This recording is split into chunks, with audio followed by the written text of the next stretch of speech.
if we could define it, what is the real you? Well, the real you is your passions, your desires, your emotions, your feelings. So let's write that down. Passions. You know what I mean by passions? I don't mean the old-fashioned term of, agonies. I mean passions in the sense of what you're passionate about, what you want to do something about in your life. Desires. Everyone understands what desires mean? Most people sort of relate it to sexual desires or whatever, but I'm talking about all sorts of desires. Even the desire sometimes that you have to harm somebody else, that's a desire too, driven by other emotions. All right? So there's all sorts of desires. Just give some other examples of desires. What do you mean? A desire to have love in your life. Your desire to be here today is based around a desire for truth. All of these are different desires. So in your life you can have millions of different desires in different areas. A desire for music, a desire for art, a desire for all of these kind of things. It doesn't mean you'll ever fulfill them necessarily, but they are within you, waiting to be fulfilled. And God actually built inside of you, each of you, He built in this huge variety of different desires that you can choose to fulfill if you wish to fulfill them. Yeah.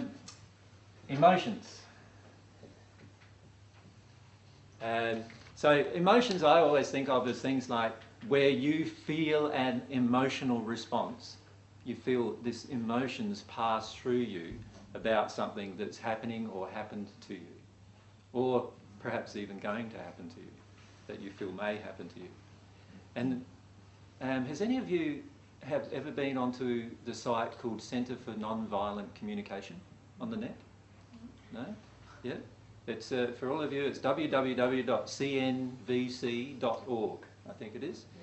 In there they have one particular page that I found very interesting for my own progression, and my suggestion is to have a look at it. When you begin looking at yourself as a soul, and you begin looking at yourself emotionally, what happens is you at the start feel very confused because you don't know what emotions you're actually feeling, right? And what I found is that on this list on the Centre for Non-Violent Communication website, they had a list, that's it, of satisfied emotions and what they can be described as, one-word descriptions for satisfied emotions, and then they had a list of dissatisfied emotions and one-word description of all the dissatisfied emotions. And my suggestion is to get up every morning, put the list of dissatisfied emotions in front of you, and ask yourself which ones you feel right now. And that'll start making you become aware of what emotions are actually inside of you really, that you wake up with every morning. Right. And so emotions are very much a key part of the soul. Feelings, I also classify as part of the soul. They come from the bodies. And by feelings, I mean like when somebody touches you, that feeling is transmitted through your body and actually into your soul. If the touch is painful, there will be an emotional response in the soul because of the pain that you're experiencing from that touch.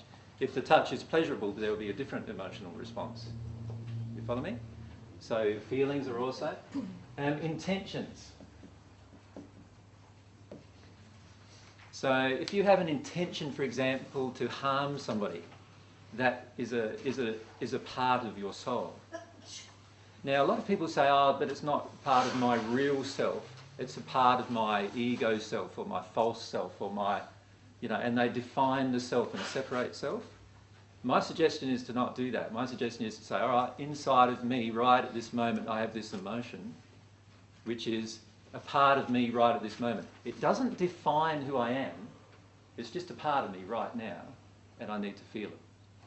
Now, once I start understanding that this is the soul, that's when I start understanding too that I can connect with God's soul only via my soul.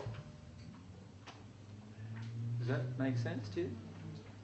So I can't connect to God by doing anything with this spirit body. So all the metaphysical things that you see happening sometimes, where people do energy work on their spirit body, they do body work with their physical body, they do all of these kind of things with their bodies. trying to get their bodies in tune and feeling good and all of those kind of things. All of those things, although they have a positive effect on you temporarily, they are not going to connect this with God. All right? Now, they may help alleviate some of the damage in this, which may actually lead you in some point to connect to God. But in the end, understanding what the soul is the most important thing to understand. Now, the soul is not something you can touch physically, and it's not even something in the spirit world that you can touch in spirit form either. And in fact, many spirits who are on the natural love path believe their soul is their spirit body. So that's why they say they have body, mind and spirit. And in fact, the mind is the mind of this spirit body. It's like a brain, if you like, of the spirit body. So you've got your brain here, right, in your material body, which processes information and also physiologically keeps your body functioning. And then you've got a mind in your spirit body, which actually has and retains many of your memories and so forth. But actually, it's the soul that is the real you. And these are just appendages of you. They're like your arm or your leg. Your whole body is just an appendage of you, in fact.